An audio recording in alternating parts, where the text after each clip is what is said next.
आज है 17 अगस्त दिन शनिवार। बात करते हैं पहली बड़ी खबर। 69,000 शिक्षक भर्ती में झटका, हाईकोर्ट ने दिया नई चयन सूची बनाने का आदेश। आरक्षण नीति का करें पालन, अभ्यर्थियों की चयन सूची रद्द करने के खिलाफ 90 अपीलें निस्तारित। पहले से चयनित सहायक प्राथमिक शिक्षकों की नौकरी पर संकट, इस आधार पर दी गई थी चुनौती। लखनऊ से खबर। प्रदेश में 69,000 शिक्षक भर्ती मामले में यूपी सरकार को इलाहाबाद हाईकोर्ट की लखनऊ पीठ ने बड़ा झटका लगा है। कोर्ट ने प्रदेश सरकार को 1 जून 2020 और 5 जनवरी 2022 की चयन सूचियों को दरकिनार कर 2019 में हुई सहायक शिक्षक भर्ती के आधार पर नियमों के तहत 69,000 अभ्यर्थियों की नए चयन सूची 3 महीने में बनाने का निर्देश दिया। और महीने में 3 हाईकोर्ट इस फैसले से पहले चयनित हुए कई अभ्यर्थियों की नौकरी पर संकट आ सकता है। वहीं बात करेंगे अगली खबर। तिरंगे पर कुरान की आयतें लिखना राष्ट्रीय ध्वज का अपमान, हाईकोर्ट। प्रयागराज से खबर। इलाहाबाद हाईकोर्ट ने कहा कि तिरंगे पर कुरान की आयतें लिखना राष्ट्रीय ध्वज का अपमान है। साथ ही हाईकोर्ट ने राष्ट्रीय ध्वज के अपमान को लेकर दर्ज मामले को रद्द करने से इनकार कर दिया। यह टिप्पणी न्यायमूर्ति विनोद दिवाकर की अदालत ने गुलामुद्दीन व 5 अन्य की ओर से ट्रायल कोर्ट से राष्ट्रीय ध्वज के अपमान आरोप में शुरू हुई आपराधिक कार्रवाई को चुनौती देने वाली याचिका खारिज करते हुए कि मामला जालौन जिले के कोतवाली जालौन में निकले धार्मिक जुलूस में तिरंगे पर आयतें लिखने के आरोप में केस दर्ज। आरोपी धार्मिक जुलूस के दौरान तिरंगे को लेकर चल रहे थे, उस पर कुरान की आयतें लिखी थी। विवेचना के बाद पुलिस की ओर से दाखिल आरोप पत्र का संज्ञान लेते हुए ट्रायल कोर्ट ने आरोपियों को तलब किया। आरोपियों ने इसे हाईकोर्ट में चुनौती दी थी। वहीं बात करेंगे अगली खबर। महिला यात्रियों व अभ्यर्थियों को निःशुल्क बस यात्रा। लखनऊ से खबर। रक्षाबंधन पर महिलाओं को निःशुल्क बस यात्रा के साथ साथ परिवहन निगम प्रशासन अब पुलिस भर्ती के अभ्यर्थियों को भी मुफ्त यात्रा कराएगा। रक्षाबंधन और पुलिस भर्ती के परिवहन विभाग की विशेष व्यवस्था। परिवहन मंत्री दयाशंकर सिंह ने बताया कि 22 से 26 अगस्त और 29 अगस्त और 1 सितंबर तक यह सेवा दी जाएगी। उन्होंने बताया कि परीक्षा तिथि के 24 घंटे पहले से और उसके 24 घंटे बाद तक यह सेवा निःशुल्क रहेगी। इसके लिए अभ्यर्थियों को प्रवेश पत्र की फोटोकॉपी कंडक्टर को देनी होगी, यह अनिवार्य है। उन्होंने आगे बताया कि इस बाबत अधिकारियों को निर्देशित कर दिया गया है कि 18 अगस्त से 1 सितंबर तक 15 दिन आधिकारिक बसों का संचालन करें। कर्मचारियों की ड्यूटी रोस्टर के तहत लगाएं। बता दें कि रक्षाबंधन पर 18 अगस्त की मध्यरात्रि से 19 अगस्त की मध्यरात्रि तक सभी महिलाओं को रोडवेज की बसें सेवाएं निःशुल्क दी जाएंगी। वहीं बात करेंगे अगली खबर।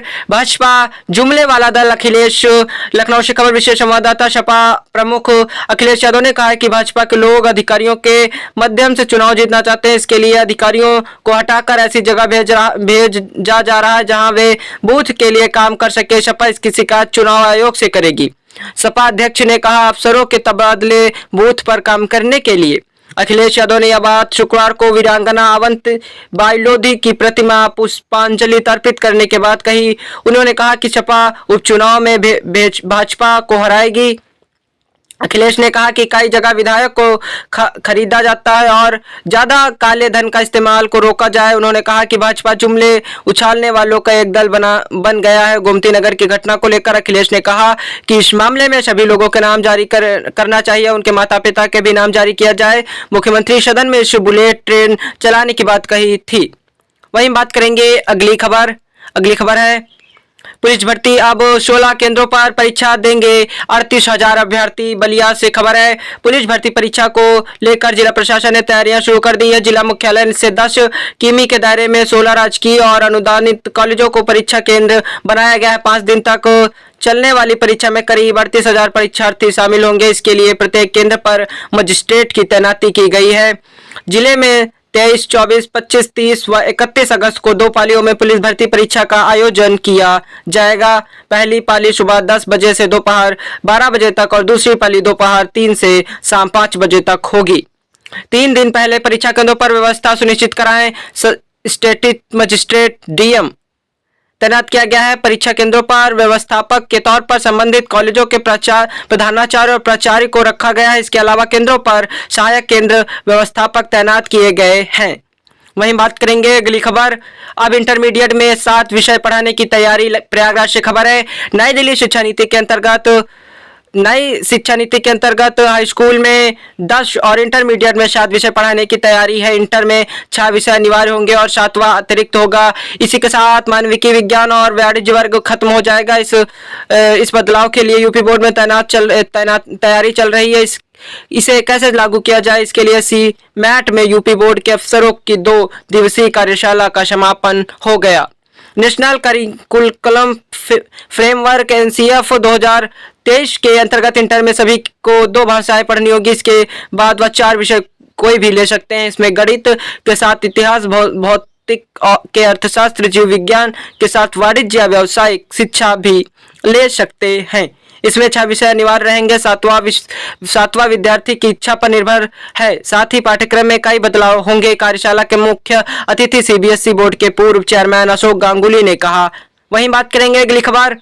ITI में पहले चरण के प्रवेश अब 19 तक। लखनऊ से खबर। प्रदेश के राजकीय व निजी औद्योगिक प्रशिक्षण संस्थानों ITI में पहले चरण के प्रवेश अब 19 अगस्त तक होंगे। व्यावसायिक शिक्षा, कौशल विकास और उद्यमशीलता राज्य मंत्री स्वतंत्र प्रभार कपिल देव अग्रवाल ने बताया कि नए सत्र के लिए पहले चरण के चयन परिणामों के आधार पर प्रवेश की तिथि 10 से 16 अगस्त तक तय की गई थी। अब इसे 19 अगस्त की रात 12 बजे तक अवकाश सहित बढ़ा दिया गया है। राज्य व्यावसायिक प्रशिक्षण परिषद के संयुक्त निर्देशक सत्यकांत ने बताया कि जिन अभ्यर्थियों ने अभी तक प्रवेश नहीं लिया है वे सभी आवश्यक दस्तावेजों के साथ संबंधित ITI के प्रधानाचार्य से संपर्क कर अपना प्रवेश सुनिश्चित करें। अभ्यर्थी अपने पास के राजकीय ITI से प्रवेश संबंधित जानकारी प्राप्त कर सकते हैं। वहीं हम बात करेंगे अगली खबर। हाथ जोड़कर माफी मंगवाने वाले पुलिस अधिकारियों को मत भूलना, अखिलेश। लखनऊ से खबर है। लखनऊ में युवती से बदसलूकी के आरोपी से बोले सपा अध्यक्ष। लखनऊ से खबर। राजधानी के गोमती नगर इलाके में बारिश में पानी से भरी सड़क से गुजरती युवती से बदसलूकी के मामले ने राजनीतिक रंग ले लिया है। लखनऊ पुलिस का जवाब। आरोपी पर पहले से ही 3 मामले दर्ज। बृहस्पतिवार को स्वतंत्रता दिवस पर इस मामले के आरोपी पवन यादव ने अखिलेश यादव से मुलाकात की। पवन ने खुद को बेकसूर बताते हुए कहा कि उसके नाम के आगे यादव लिखा है, इसलिए उसे फंसाया गया। वहीं अखिलेश यादव ने पुलिस पर सरकार के इशारे पर काम करने का आरोप लगाते हुए कहा कि इस घटना में भाजपा के भी खास लोग थे। मैं भी उनको नहीं भूलूंगा। विधानसभा में मैं और भी नाम पढ़े जाने के चाहिए थे, लेकिन केवल 2 नाम पढ़े गए। करीब 6 दिन जेल में रहने के बाद हाल ही जमानत पर बाहर आए पवन ने सपा मुख्यालय पहुंचकर अखिलेश यादव से मुलाकात की। पवन ने कहा कि घटना वाले दिन वह वहां पर मौजूद नहीं था। वह अपने दोस्त के साथ रिवर साइड पर चाय पी रहा था। पुलिस वाले आए लेकिन उसे पुलिस वालों ने पकड़ लिया। उन्होंने कहा कि यह जांच का विषय है, इसके बाद ये लोग छूट जाएंगे। अखिलेश ने आरोप लगाया कि घटना में भाजपा के लोग भी थे। वहीं बात करेंगे अगली खबर। 10 लाख युवा उद्यमियों को 10 लाख तक का ब्याज मुफ्त कर्ज। योगी ने स्वतंत्रता दिवस पर मुख्यमंत्री युवा उद्यमी विकास योजना की घोषणा। लखनऊ से खबर। मुख्यमंत्री योगी आदित्यनाथ ने युवाओं के लिए मुख्यमंत्री युवा उद्यमी विकास योजना की घोषणा की। उन्होंने कहा कि इसके जरिए 10 लाख युवाओं को रोजगार व स्वरोजगार से जोड़ा जाएगा। युवाओं को 10 लाख MSME इकाइयों के गठन के लिए सरकार आर्थिक मदद करेगी। इससे लगभग 50 लाख रोजगार सृजित होंगे। सीएम ने घोषणा 18वें स्वतंत्रता दिवस पर विधान भवन के समक्ष ध्वजारोहण के बाद की। OBC SC ST व महिलाओं पर फोकस। मुख्यमंत्री युवा उद्यमी विकास योजना के तहत पहले चरण में 5 लाख तक ब्याज मुफ्त ऋण मिलेगा। दूसरी किस्त में 10 लाख तक ब्याज मुफ्त ऋण दिया जाएगा। इसके लिए डिजिटल पेमेंट से जुड़ना अनिवार्य होगा। मुख्यमंत्री ने कहा कि युवा भारत के विकास की धुरी है। हमारा युवा प्रतिभाशाली, ऊर्जा से भरपूर है। वहीं बात करेंगे अगली खबर। यूनुस ने मोदी को दिया हिंदुओं की सुरक्षा का भरोसा। नई दिल्ली से खबर। बांग्लादेश में अंतरिम सरकार के प्रमुख मोहम्मद यूनुस ने शुक्रवार की प्रधानमंत्री नरेंद्र मोदी से फोन पर बात की। यूनुस ने PM मोदी को बांग्लादेश में हिंदुओं समेत सभी अल्पसंख्यकों की सुरक्षा का आश्वासन दिया। जवाब में प्रधानमंत्री ने लोकतांत्रिक और शांतिपूर्ण बांग्लादेश के लिए भारत की प्रतिबद्धता जताई। PM मोदी ने इस बातचीत की जानकारी खुद सोशल मीडिया पर दी। उन्होंने स्वतंत्रता दिवस पर लाल किले की प्राचीर से अपने भाषण में बांग्लादेश में अल्पसंख्यकों पर लगातार हो रहे मामलों को लेकर चिंता जताई थी। पीएम ने पोस्ट पर कहा कि मोहम्मद न्यूश से फोन पर चर्चा के दौरान बांग्लादेश में मौजूदा स्थिति पर विचारों का आदान प्रदान हुआ। लोकतांत्रिक स्थिति शांतिपूर्ण और प्रगतिशील बांग्लादेश के लिए भारत ने अपना समर्थन दोहराया। वहीं बात करेंगे अगली खबर, स्मार्ट मीटर की कीमत नहीं वसूले नियामक आयोग, ज्यादा राशि का टेंडर जारी करने की हो जांच। लखनऊ से खबर, विद्युत वितरण निगम किसी भी रूप में स्मार्ट प्रीपेड मीटर पर होने वाला खर्च उपभोक्ता पर नहीं डाल सकते हैं। प्रदेश विद्युत नियामक आयोग के इस फैसले के बाद उपभोक्ताओं को राहत मिली है। प्रदेश के विद्युत वितरण निगमों ने नियामक आयोग में याचिका लगाकर मांग की थी। उन्हें स्मार्ट प्रीपेड मीटर लगवाने पर 27,342 करोड़ रुपए अतिरिक्त खर्च करने पड़ रहे हैं। इस खर्च की वसूली उपभोक्ताओं से कराई जाए, जबकि उपभोक्ता परिषद की ओर से इसे असंवैधानिक करार दिया गया था। उपभोक्ताओं के हित में दिए गए फैसले पर आभार जताया। परिषद अध्यक्ष ने कहा, स्मार्ट प्रीपेड मीटर योजना में केंद्र सरकार की ओर से 18,885 करोड़ अनुमोदन किया गया है, जबकि विद्युत निगमों ने 27,342 करोड़ टेंडर अवार्ड किया। स्पष्ट है कि निगमों ने 45% अधिक दरें टेंडर अवार्ड किया है। वहीं बात करेंगे अगली खबर है, बांदा के सोलर पावर प्लांट का सीएम ने किया शुभारंभ।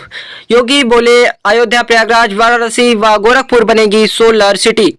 लखनऊ से खबर, मुख्यमंत्री योगी आदित्यनाथ ने कहा है कि अयोध्या, प्रयागराज, वाराणसी और गोरखपुर को सोलर सिटी के रूप में विकसित किया जा रहा है। उत्तर प्रदेश अब देश में रिन्यूएबल एनर्जी का बड़ा केंद्र बन सकता है। बुंदेलखंड और विंध्य में सौर ऊर्जा के उत्पादन की सबसे अधिक संभावनाएं हैं। सीएम ने शुक्रवार को बांदा में स्थापित 70 मेगावाट के आवाट सोलर पावर प्रोजेक्ट का वर्चुअल शुभारंभ किया। बुंदेलखंड व विंध्य में सौर ऊर्जा उत्पादन की काफी संभावनाएं। सम्मेलन के दौरान प्राप्त हुए निवेश प्रस्ताव के धरातल पर उतरने के एक नए अध्याय की शुरुआत है। इसके माध्यम से 400 से ज्यादा लोगों को रोजगार प्राप्त होगा। पीएम सूर्य घर योजना के अंतर्गत प्रदेश के अंदर 25 लाख घरों पर सोलर पैनल स्थापित होने हैं। इसके तहत अब तक 18 लाख रजिस्ट्रेशन हो चुके हैं। उन्होंने कहा कि प्रदेश सरकार करीब 22,000 मेगावाट के ग्रीन एनर्जी कार्यक्रम को आगे बढ़ा रहा है। वहीं बात करेंगे अगली खबर, आवेदन में आधार नंबर नहीं तो 2 घंटे पहले परीक्षा केंद्र पहुंचे।